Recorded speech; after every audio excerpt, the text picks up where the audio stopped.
Hello, my name is Raheen Fatima and welcome to Raheen Space. Today we have Marijke Qureshi. She's a human rights activist and she's also working on Common Sense Moral, which is around the world.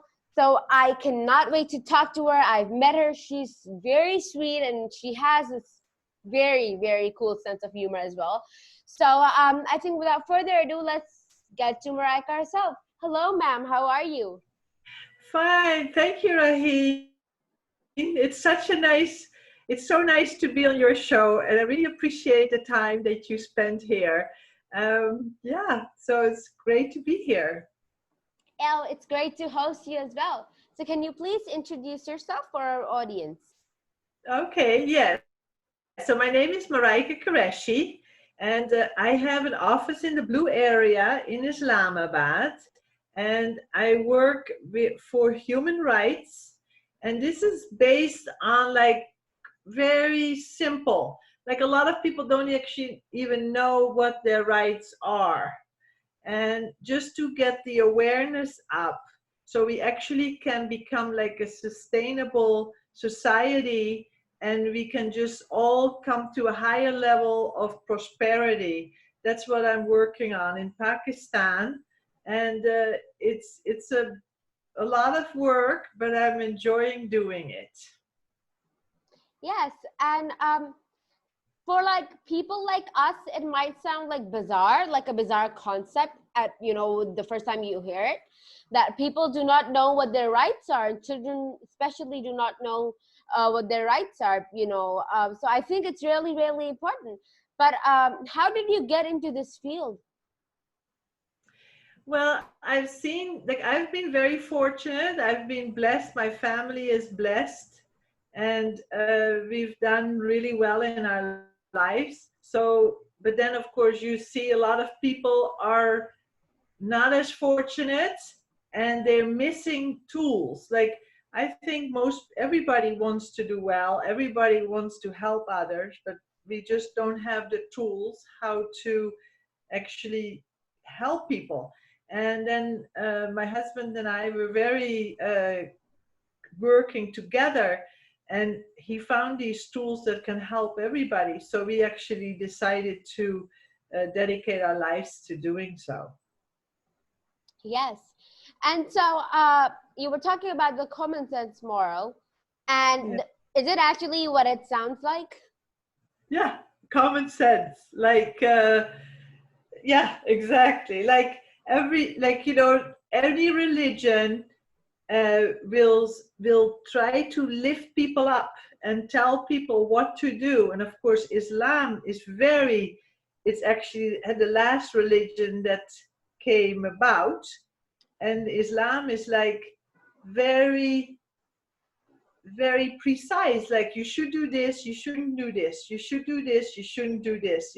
So it's actually very easy for people to follow the way, right? It makes it easy. But then, even so, a lot of people are not able to do so. Or you still see there's poverty, you still see people are suffering, even so they want to do this. So this is like a moral sense, a moral code, which actually is more, you could almost say, ready for the 21st century. And it's kind of like something you could almost use as a compass. Like, you could almost ask yourself, oh, if I steal from this person, would if somebody would steal from me, would I like that? And then of course you say, no, I don't like that. So then it's like, oh, then I shouldn't steal from this person. So it's like, of course you say, do not steal. But sometimes people don't give the actual, they can't really think with it, that they actually make the decision. Oh yeah, if somebody steals from me, I'm going to be upset. Okay, now that makes sense. I shouldn't steal. You see, if they can think, then they're. So we kind of try to teach them, like, oh yes. So it looks harder. It's more time consuming to actually educate people. But then once they're like, oh yeah, of course, it's like, if I have something which is really precious to to me and somebody takes it away from me, I'm not going to be happy. Okay, I'm not stealing anymore. You know, the same, like, say, with alcohol, they say we should not drink. They say, yeah, if you drink, you could cause accident, you could have this, you could have that. It's not good for my body. Okay, I should not drink, you know? Do you see? It Yeah. almost makes, so but it's kind of, it looks longer because you have to get people to think with it and then they decide, oh, yeah, I shouldn't do it. But then once they've decided, it's kind of, they change their lives. Yeah. Yeah.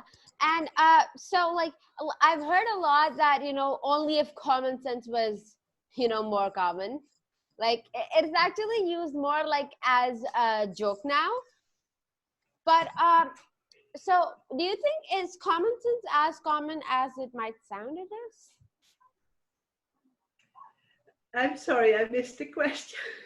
Like it's Okay. common, So meaning, uh, I and probably maybe you as well have heard that, you know, when people find that, you know, the person's not even thinking, and you find only if common sense was more common.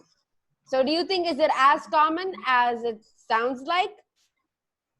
well, yes, that's actually exactly. And it should actually make sense. You know, it should make sense, right? So it is true. It's like it's true. It's like you do say that when you find people that doing something silly, you're like, how can they do that if they could just be have common sense? But it's true. It's like, okay, it makes it easier. Life becomes easier. Yes. And okay, so let's go a bit back. How well actually a long while back. How Oh, was your okay. early childhood, when you were like small kid? Well, I always like, well, I really admire you. And I think that's why I wanted to be on your show today, because I know you're like only 12 years old and you're doing these amazing things. And when I was your age, well, I grew up in Holland and the Netherlands, and it was very nice. And uh, life is very different. It's different from Pakistan, it's different from America. Like, I would, like, as a child, we just have a bicycle. We go everywhere on a bicycle. Like, I would go to school or to go to the doctor. I just go by myself to the doctor. I go to by myself to the dentist. Now I look back at it, it's like, wow, I just, like, I was 8 years old. I go on my bike to the dentist by myself. It's like, what? You know, you would never do that anymore. But so it was safe and it was nice. But you know, there's still a lot of like things that could be changed, you know. So I always wanted to change things. And yeah, so that's where I'm at today. Yeah. And so, what kind of a kid were you? Were you like the mischievous kid or a shy kid, perhaps? I'm sorry. I don't think I was. I don't think I was shy. I was maybe a somewhat shy. Definitely, I was shy, and oh my God, my phone. Sorry about that. So I was shy. I wasn't mischievous. No, I was not mischievous. I was very much studying I love to read, and I would get a lot of books and read about all kinds of things. Oh yeah, you got that shelf behind you, so we can see you have a colorful collection of books. Yes. Yeah, right. Yeah. Yeah.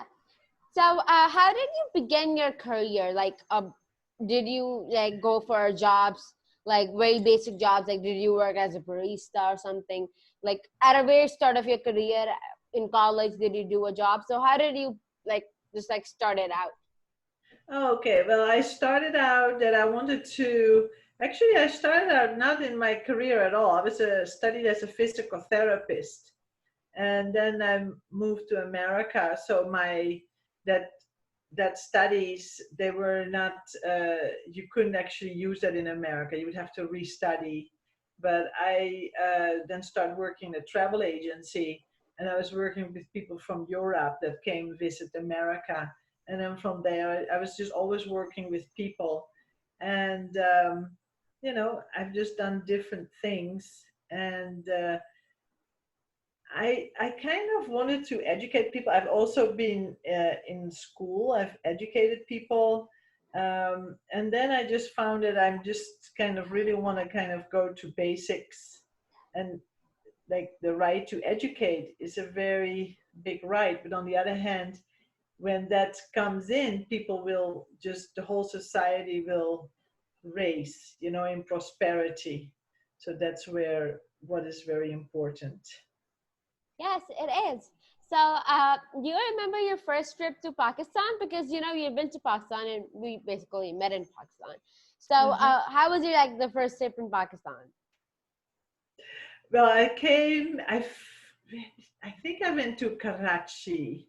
We flew into Karachi and I stayed in Karachi with friends, or my husband had friends there, so we stayed there and we had a lot of Pakistani food and we were invited at all these people's houses and eat Pakistani. And I love the Pakistani food, so it was really nice. And then we moved into DHA.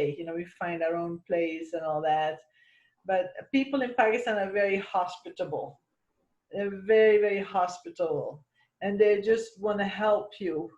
And they are so, so kind, and they really want to uh, they just care, genuinely care about people. That's why I think, like, if we can just get these, like, education up to a certain level, we could really change Pakistan, the prosperity from with Pakistan, because like tourism is like a very clean industry. You would take care of the resources, you keep everything nice, you keep the historic buildings, you preserve them, but you also preserve nature, and you get like people from around the world. They love to travel.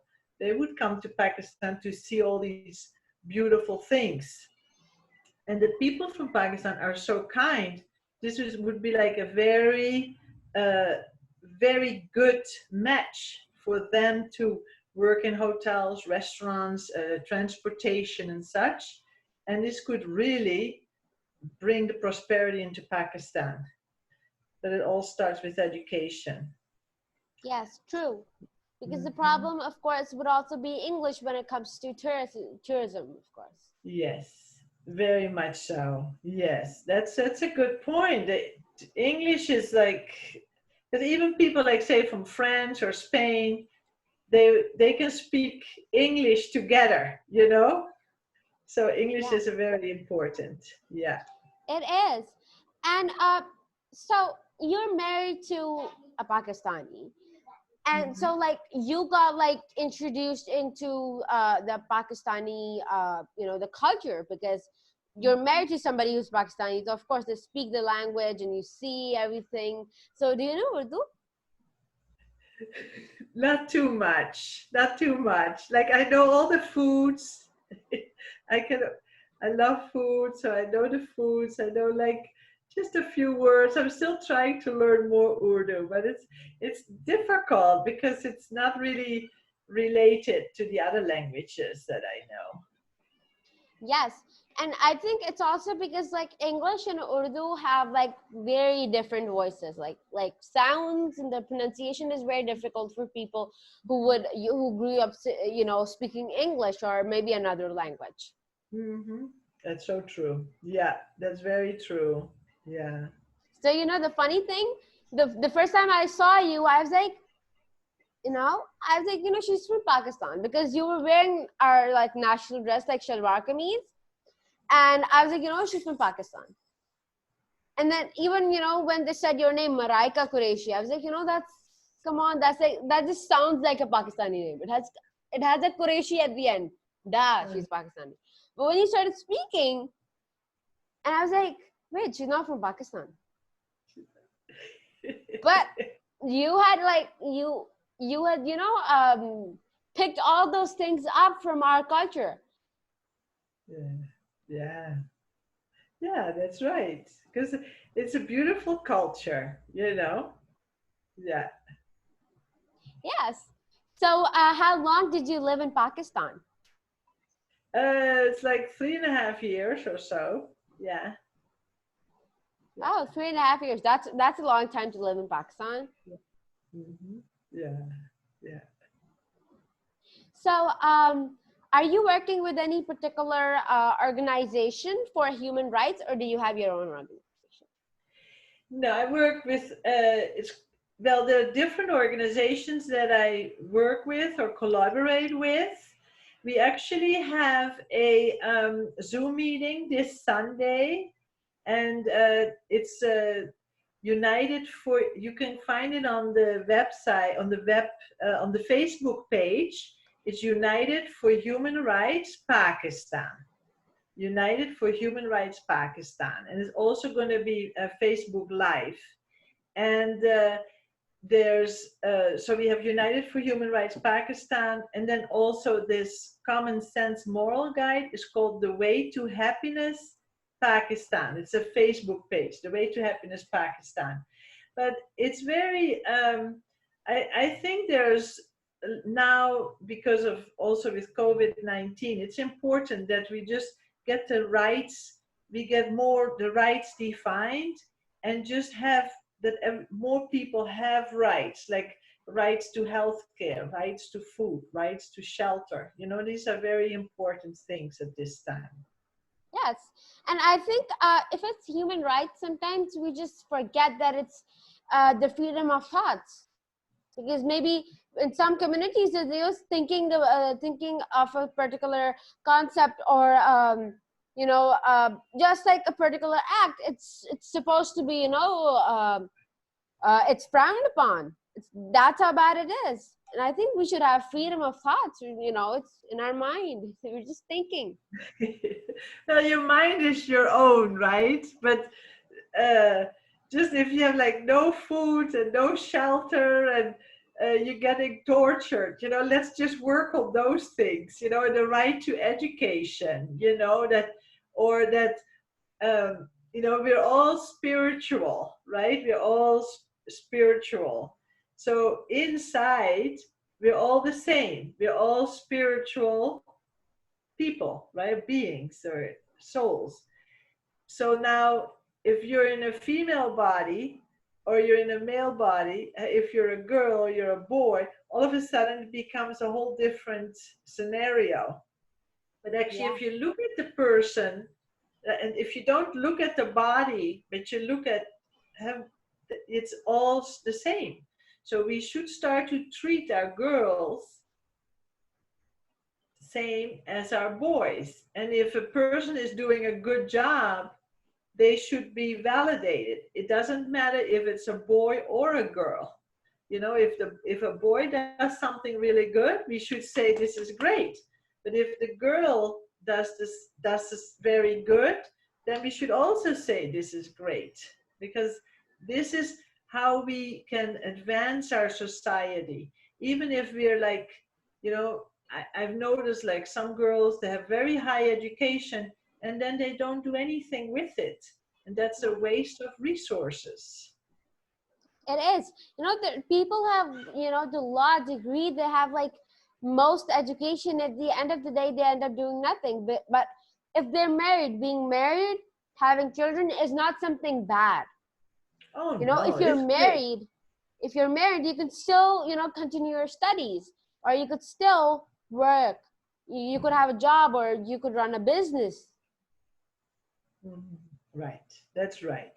Well, it's just like you would need to like discuss that with your husband, and you would need to discuss that with the family, and look what is the best, because when your children are they grow so fast that you know to be gone the whole day, that may not be so good. You may want to be home and be with them, and teach them and make sure they become good members of society. This is a that's like a key role. It is. And today, I think, ma'am, everything is really easy just because of technology. I'm sorry. I am saying that today, like, in this era, I think everything, being, working from home mom, it's not hard. You could, you know, spend time with your children, you know, give them good values in life, and like still just stay at home and work. Right. Well, that has changed so much because of all the computers and being able to be online and doing things. That is really a big, big advantage that we could actually also develop and use to our advantage. Yeah. So, you know, you've lived in America, you've lived in Pakistan, so you know these two communities, and of course, you know, you grew up in the Holland and Netherlands, so you have like exposure to you know, the eastern side and the western side. So, what do you think are the three qualities that we could, you know, we could pick up from the western side? Three. Okay. Well, I think the work wise, like, or I think the education, the level of education and the level of work that they're okay, we're working like 8 hours a day. When they're at work, they work hard and then they go home and they're done. So that, and the third one, maybe still a little more like some more freedom of thought, maybe, yeah, yeah. And what are some qualities that the western side could pick from the eastern side? Well, the the the family ties, you know, how a family, like you're part of a family, you're never alone. In Pakistan, you're never alone, you Oh, know, never. you're never alone, which is like, that's right there, that's like a human right. You're like, you're being cared for, you know. It doesn't, like, you always have your family. You could do whatever, you know, not, well, I'm not meaning it, but even so, your family, you're always with your family, right? So that's really amazing.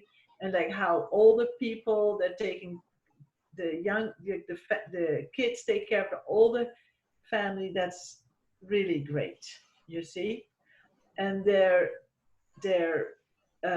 also their their religion, you know, in the Western society, religion is actually doesn't, it's all going down. It doesn't, you know, any religion is actually going down. So people, they live like a godless life, and it's a very, it's sad to see that. You know, it's actually sad because they don't have family, and they don't have also just a group, like how you go to the mosque, you know, you're together with people. They don't have that either. um, and then the so that is a big point. And um, the third thing, just the hospitality, you know, the hospitality. Like you could be in, you know, people will invite you, they will share with you, you know, it's just very, so that's a very nice point. um, Somehow what I see, which, you know, a lot of people, they work in Pakistan, they work like, say, from long hours. But I think it would be better if it's more like concentrated, like that they work harder in the time and then go home. But it looks almost like offices, whatever, it's like 10 hours, 11 hours a day. That's like like a burden. And I think that's also difficult then for ladies to join the workforce, because they can't work that many hours and also have a home to take care of. Yes. And with this, our interview is coming to an end. Thank you so much for coming. It was really interesting talking to you. Well, thank you, Raheen. And you have a wonderful evening. And it was nice being on your show. And let's do it again. Okay? Yes. Thank you so much, and goodbye.